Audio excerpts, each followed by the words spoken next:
और चलिए शुरुआत 10 बजे की 10 बड़ी खबरों के साथ। पहली ब्रेकिंग, बंगाल में बीजेपी की नई सरकार के गठन की प्रक्रिया तेज हो गई है, जिसे लेकर आज कोलकाता में बीजेपी विधायक दल की बैठक बुलाई गई है। इस बैठक में विधायक दल का नेता चुना जाएगा जो राज्य का अगला सीएम होगा। ये बैठक बीजेपी की ओर से बनाए गए पर्यवेक्षक गृह मंत्री अमित शाह और ओडिशा के सीएम मोहन चरण मांझी के नेतृत्व में होगी।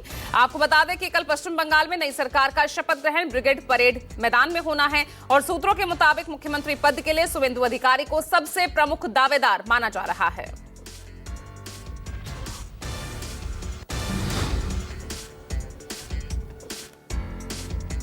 दूसरी ब्रेकिंग, तमिलनाडु में नई सरकार को लेकर सस्पेंस बरकरार है। सूत्रों के मुताबिक टीवीके को सीपीआई, सीपीएम और वीसीके समर्थन दे सकते हैं, जिसको लेकर आज सुबह 11 बजे सीपीएम की ओर से बैठक बुलाई गई है। वीसीके की बैठक दोपहर 1 बजे है और सीपीआई की दोपहर 3 बजे बैठक है।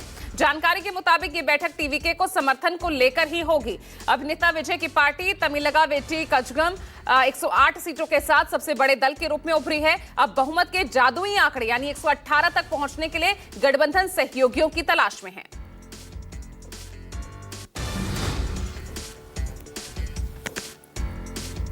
तीसरी ब्रेकिंग, गुरुग्राम में आज कांग्रेस की सद्भावना यात्रा का आयोजन किया जाएगा। लोकसभा के नेता प्रतिपक्ष राहुल गांधी इस यात्रा में शामिल होंगे। ये यात्रा पूर्व सांसद बृजेंद्र सिंह की ओर से निकाली जा रही है।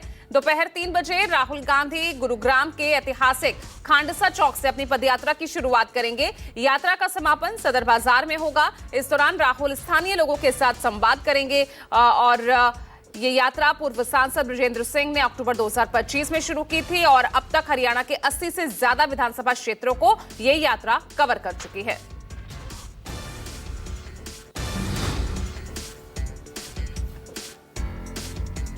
चौथी ब्रेकिंग, ममता से मिले अखिलेश। भतीजे अभिषेक बैनर्जी ने अखिलेश को गले लगाया। इस दौरान अखिलेश शॉल लेकर जैसे ही ओढ़ाने के लिए आगे बढ़े, ममता ने कहा इसकी क्या जरूरत थी। इस पर अखिलेश ने कहा दीदी आप लड़ी हैं, आप हारी नहीं हैं। अखिलेश बोले सवाल सिर्फ चुनावी प्रक्रिया को बचाने का नहीं बल्कि देश बचाने का है।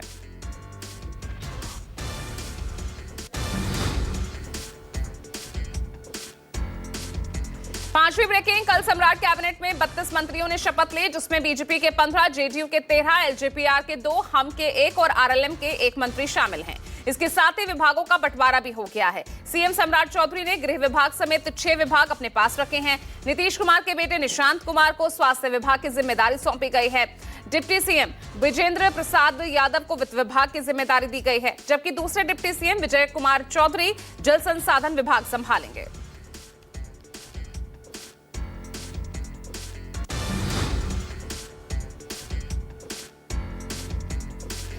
छठी ब्रेकिंग, टीसीएस केस में फरार महिला आरोपी निदा खान गिरफ्तार। करीब 25 दिनों से फरार चल रही महिला आरोपी निदा खान को संभाजी नगर से अरेस्ट कर लिया गया है। पुलिस आज निदा खान को कोर्ट में पेश कर सकती है। आपको बता दें कि निदा खान की तलाश में नासिक पुलिस की 2 टीम लगातार जुटी हुई थी।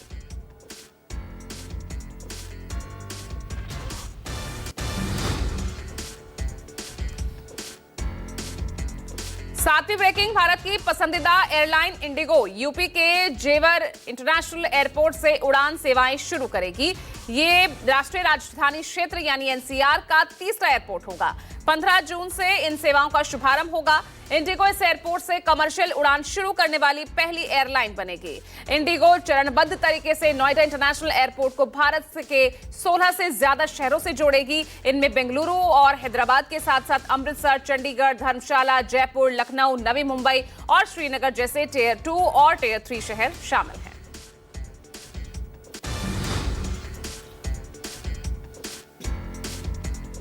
आठवीं ब्रेकिंग, बंगाल विधानसभा चुनाव परिणाम आने के बाद हुई हिंसा और तोड़फोड़ मामले की आज कलकत्ता हाई कोर्ट में सुनवाई होगी। कोर्ट में एक जनहित याचिका भी दाखिल की गई है, जिसमें मुर्शिदाबाद में लेनिन की मूर्ति तोड़ने, कोलकाता के हॉक मार्केट में दुकानों में तोड़फोड़ और राज्य के विभिन्न हिस्सों में हो रही हिंसा का उल्लेख है। जस्टिस अरिजीत बनर्जी और जस्टिस रॉय चट्टोपाध्याय की बेंच ने इस याचिका को सुनवाई के लिए स्वीकार किया है।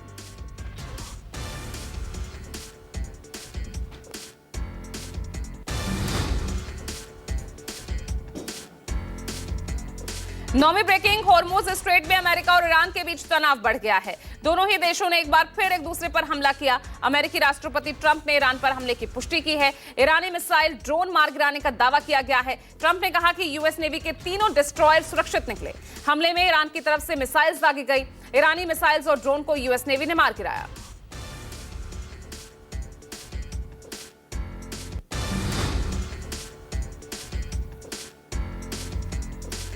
दसवीं ब्रेकिंग, मथुरा में भूमि विवाद को लेकर बीजेपी नेता प्रमेंद्र गोस्वामी पर अज्ञात हमलावरों ने गोली चलाई। गोली लगने से बीजेपी नेता गंभीर रूप से घायल हो गए हैं। पुलिस ने मौके पर पहुंचकर जांच शुरू कर दी है। प्रशासन ने स्थिति नियंत्रण में लेने का दावा किया है। मामले की जांच जारी है।